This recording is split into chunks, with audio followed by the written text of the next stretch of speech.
ब्रह्म ज्ञान होने पर क्या करना चाहिए। तो इससे मिलते जुलते प्रश्न पहले आए थे, वो उत्तर भी मिलता जुलता ही है कि जो हो रहा है वो अपने आप में पूर्ण है, करने वाला कोई नहीं है। अब क्या पूछना, क्या करना चाहिए। जो हो वो हो जाओ, वो मत होना जो नहीं हो। ब्रह्म हो तो ब्रह्म हो जाओ, कुछ और मत हो जाना, असत्य मत धारण करना। तो मैं ये नहीं बता सकता क्या करना चाहिए, आपको जो पसंद हो कीजिए। सब लीला है, सब खेल है। ये जरूर बताया जा सकता है कि क्या नहीं करना है। सब कुछ पूर्ण है तो कुछ न करे तो बहुत अच्छा है। तो कभी कभी साधक को, नए साधक को बता दिया जाता है कि जो भी अनावश्यक है वो नहीं करना है, क्योंकि शायद वो जो अनावश्यक हो रहा था वो अज्ञान के कारण हो रहा था। और यदि वो हो तो कोई बहुत बड़ी बात नहीं, वो लीला है। यदि ना हो तो इस जीव के लिए लाभदायक है, ब्रह्म के लिए कुछ नहीं। ब्रह्म के लिए सब बराबर है, एक समान है। तो जीव के लाभ के लिए गुरु अपनी करुणा के कारण बता देता है क्या करना चाहिए। और अक्सर यही बताया जाता है कि क्या नहीं करना है। और मैंने देखा है कुछ करना बड़ा आसान है, लेकिन कुछ करने से रोकना स्वयं को बहुत कठिन है। तो लोग वही करते रहते हैं जो कर रहे हैं, जो उनके संस्कार हैं पुराने। और ये भी गुरु की करुणा ही है कि गुरु मना करते रहता है, इसे बंद करो, अब जो जरूरी है वो करो। तो आप देखेंगे जो अनावश्यक कर्म है वो हमें अज्ञान में ले जाते हैं, संसार में ले जाते हैं, माया में फंसा देते हैं, और इसका परिणाम दुख, पीड़ा, पतन होता है। परंतु जो आवश्यक है, प्राकृतिक है, वो होता रहे, अति ना हो बस। तो आप इस जीव का जीवन सुखमय होता है, शांत होता है, आनंद में होता है।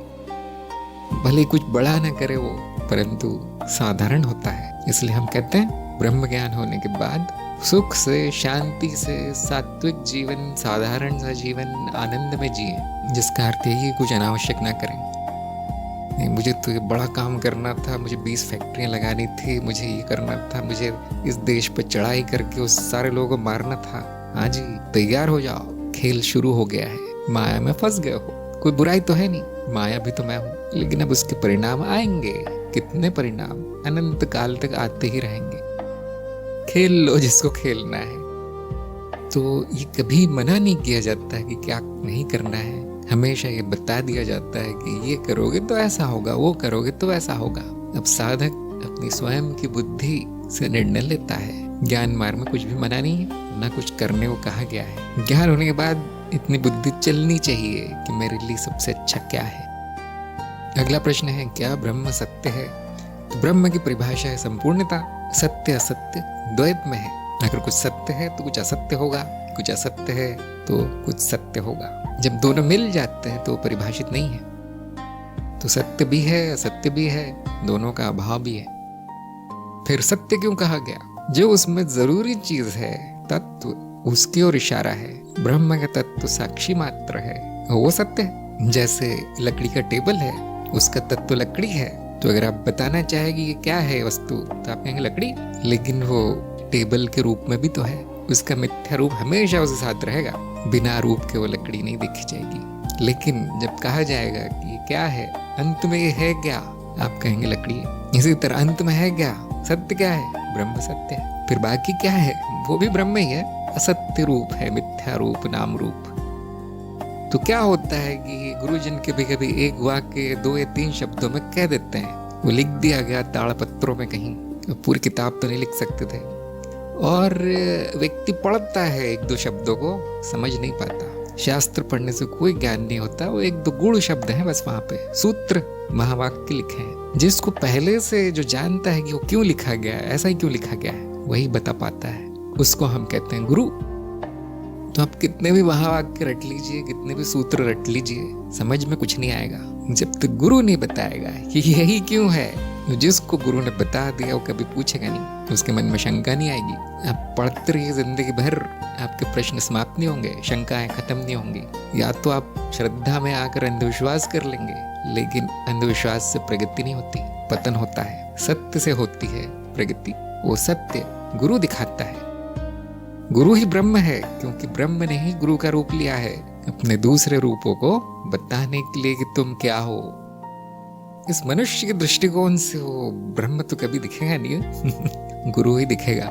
रास्ता तो गुरु ही है। गुरु ही मुझे मेरा दर्शन करवाता है, बाकी कुछ नहीं। और वो गुरु स्वयं ब्रह्म है। इसलिए ब्रह्म ज्ञान होने के बाद शिष्य भी ब्रह्म है, न गुरु है न शिष्य है, दोनों एक हैं। जिनको ज्ञान नहीं हुआ वो हमेशा या तो गुरु बने रहेंगे किसी के, या तो शिष्य बने रहेंगे किसी के, या तो ये श्लोक बोलते पाए जाएंगे, या तो वहां वाद विवाद और मारकाट मचाते हुए पाए जाएंगे। ये भी ब्रह्म ही है। सभी संभावनाएं हैं। आपको अपनी पसंद की संभावना चुननी है, अपनी पसंद का जीवन जीना है। आपको जो थोपा गया है उसको त्याग कर सत्य को ग्रहण करना है। ज्ञान मार्ग में ये 1 घंटे में हो जाता है। यदि आपको ये मिल गया तो तीनों लोकों में आप सबसे भाग्यशाली हैं। क्या ये उपलब्धि है? ये उपलब्धि एक प्रकार का त्याग है। यहाँ पे कुछ मिला नहीं, त्याग दिया गया। जो आपने जमा कर रखा है वो समस्या है, ज्ञान उसका त्याग है। शुद्ध अवस्था में आ जाना, आनंद में आ जाना है। और अब आप सही जीवन चुन सकते हैं जो इस संसार के तमाशे से दूर हो, जो आपकी पसंद का हो। तमाशा पसंद है तो कोई बुरी बात नहीं है, सबकी पसंद अलग अलग है। परंतु एक ज्ञानी, एक साधक शांतिपूर्ण जीवन चुनेगा, प्रेमपूर्ण व्यवहार करेगा और ये ज्ञान का प्रकाश अपने सभी रूपों में फैलाएगा। इससे ज्यादा बुद्धिमानी हो नहीं सकती। बुद्धि सीमित है, परंतु यहाँ तक ही उसकी सीमा है, ये अंतिम है। इससे अच्छा जीवन नहीं हो सकता। जो ज्ञान में लीन हो और परोपकार में बिताया जाए, उससे अच्छा जीवन नहीं हो सकता। फिर भी आपको चुनना है, यही मुक्ति है। असली मुक्ति अज्ञान से मुक्ति है। उसके बाद जो चाहे करने के लिए स्वतंत्र है। और फिर अक्सर ऐसे लोग कुछ भी नहीं करते हुए पाए जाते हैं, क्योंकि जो है पहले से पूर्ण है, सब कुछ बिल्कुल सही हो रहा है। तो यहाँ पर ज्यादा बोला जाए तो वो अजीब लगता है, क्योंकि बोलने को भी कुछ है नहीं। अब ज्ञान से तो मौन हो जाता है व्यक्ति। तो यहाँ पर ब्रह्म ज्ञान से संबंधित प्रश्नोत्तर समाप्त करेंगे। मुझे आशा है कि ये छोटा सा प्रयास सभी साधकों के काम आएगा, लाभदायी होगा उनके लिए, उनको अपने मार्ग में प्रगति करवाएगा। मेरी शुभकामनाएं आप सभी के साथ हैं। प्रश्नोत्तर सुनने के लिए सभी का धन्यवाद। नमस्कार।